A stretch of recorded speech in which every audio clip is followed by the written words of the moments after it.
दोस्तों जानेंगे इस वीडियो में कालपोल सिरप के बारे में, सस्पेंशन के बारे में जानेंगे। भाई ये किस टाइप का ड्रग आता है, कौन इसका यूज करता है, कितने बड़े बच्चे में देना चाहिए, डोज क्या होती है या साइड इफेक्ट क्या करता है, सावधानी क्या बरतें, कब देना चाहिए। तो वीडियो पूरा देखिएगा संपूर्ण जानकारी के लिए। दोस्तों कालपोल जो आता है ना, एक ब्रांड आता है गैलेक्सो कंपनी का। ये बच्चों की ड्रॉ में भी आती है, यानी जब छोटा बच्चा होता है 3-4 महीने का, 5 महीने का, तो ड्रॉ फॉर्म में भी आता है, जिसपे मैंने वीडियो बना रखा है, आप जाके देख सकते हैं। अभी जो बात करें कालपोल सिरप है, इसके अंदर आता है पैरासीटामोल, 120 mg में आता है। पैरासीटामोल आप जानते ही हैं कहाँ काम आएगा, फिर भी डिटेल से समझेंगे। पैरासीटामोल को करीब करीब 40 रुपए की 60 ml का एक पीस दवाई की दुकान पर आसानी से मिल जाता है। ये जो सिरप आती है ये छोटे बच्चों के लिए आती है, करीब करीब 1 साल से बड़ा बच्चा इसका यूज करता है। कभी कभार डॉक्टर 11 महीने के बच्चे को, 12 महीने के बच्चे को, 9 महीने के बच्चे को भी दे सकते हैं। तो अपने एक्सपीरियंस के हिसाब से, या बच्चे का कई बार बॉडी वेट ज़्यादा होता है तो उसके हिसाब से भी ये छोटे बच्चों में दे सकते हैं। यानी करीब करीब 1 साल से लेके 3 से 4 साल तक के बच्चों में दी जाती है। पीडियाट्रिक डॉक्टर होते हैं छोटे बच्चों के, वो देते हैं। तो कभी भी सेल्फ यूज नहीं करना है, इस चीज़ का ध्यान रखना है।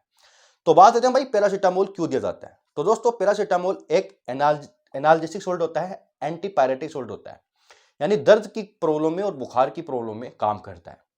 कई बार बच्चे को ना फीवर आ जाता है, चाहे वो कोई फ्लू हो गया हो, कोई जुकाम हो गया हो, कॉमन कोल्ड हो गया हो, कोई इन्फेक्शन हुआ हो जिसके कारण बुखार आ रहा है बच्चे के, यानी कोई भी प्रॉब्लम है बच्चे के, उसके कारण बुखार आ रहा है। कई बार बच्चे को वैक्सीनेशन कराई जाती है, वैक्सीन लगती है, उसके कारण भी हो सकता है। टीका लगाने के बाद ही बुखार आती है बच्चे के, तो भी डॉक्टर दे सकते हैं। तो यानी बच्चे के अगर बुखार आ रहा है, फीवर आ रहा है, तो फीवर को कम करने के लिए ये दी जाती है, बुखार को उतारने के लिए दी जाती है। दिन में 3-4 बार देनी पड़ती है बुखार की प्रॉब्लम में। या एसओएस होता है, कभी भी बुखार है तब आप इसका यूज कर सकते हैं। तो बुखार की प्रॉब्लम में दिया जाएगा, चाहे वो किसी भी कारणवश हो।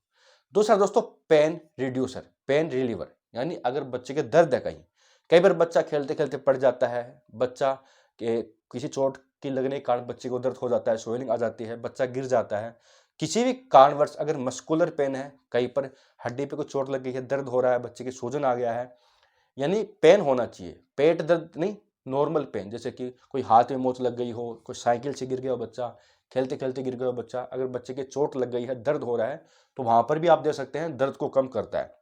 ठीक है, तो दर्द की प्रॉब्लम में और बुखार की प्रॉब्लम में दिया जाता है। बात करते हैं भाई मोड ऑफ एक्शन के बारे में। तो दोस्तों पैरासीटामोल ये कुछ केमिकल मैसेंजर को ब्लॉक कर काम करते हैं, जिसके कारण आपको बुखार का एहसास होता है, दर्द का एहसास होता है। तो केमिकल मैसेंजर होते हैं बॉडी के अंदर जो अलग अलग काम करते हैं, उनको ब्लॉक कर देता है, जिससे आपको दर्द का एहसास कम होता है, ब्रेन तक सिग्नल नहीं जा पाता। बात करें भाई डोज क्या रखें, तो सबसे जरूरी चीज डोज। डोज बॉडी वेट देखा जाता है, बच्चे की उम्र देखी जाती है। जब तक आपको इनका नहीं पता हो तब तक आपको डोज नहीं देनी चाहिए, इसलिए डॉक्टर की सलाह से लेना चाहिए। इसकी डोज मेजरमेंट करने का एक फॉर्मूला होता है, 10 से 15 mg पर बॉडी वेट, यानी पर किलोग्राम। मान लीजिए अगर बच्चा आपका 10 किलो का है तो आप बच्चे को 100 मिलीग्राम पर डे दे सकते हैं।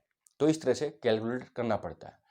तो बच्चे का बॉडी वेट इंटू 10 से 15 मिलीग्राम कैलकुलेट कर लीजिएगा, जितना भी आता है उतना आप दे सकते हैं।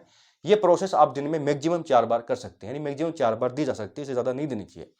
अगर बच्चे में 5 ml आ रहा है तो 5 ml दिन में 4 बार हो जाएगी, 20 ml तक दे सकते हैं, इससे ज़्यादा नहीं देना है आपको, इस चीज़ का ध्यान रखिएगा। फिर भी डॉक्टर के अकॉर्डिंग देना चाहिए उन्होंने कितना दिया है। तो आप बुखार है, बच्चे का दर्द है, यूज कर सकते हैं। कई बार बच्चे को साइड इफेक्ट कर देती है, जैसे कि बच्चे के पेट में दर्द होने लग सकता है, एब्डोमिनल पेन हो सकता है, कई बार इनडाइजेशन भी हो सकता है, यानी गैस बनना हो सकता है, बच्चे को वोमिटिंग भी हो जाए, बच्चे को नींद आने में दिक्कत हो सकती है, कोई स्किन रैशेस दिख सकते हैं, दस्त लग सकते हैं, थोड़ी बहुत साइड इफेक्ट है, हो सकते हैं, ज़्यादा हो डॉक्टर को बताना चाहिए। सावधानी यही है, कभी भी सेल्फ यूज़ नहीं करना है, बच्चों से दूर रखिएगा। इसके अंदर फ्लेवर आती है, मीठी होती है, बच्चा पी जाता है, तो ध्यान रखिएगा बच्चे के आसपास ये दवा नहीं होनी चाहिए।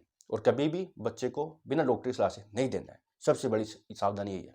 तो दोस्तों संपूर्ण रिव्यू था कालपोल सिरप के बारे में। यहाँ तक वीडियो के लिए बहुत बहुत धन्यवाद।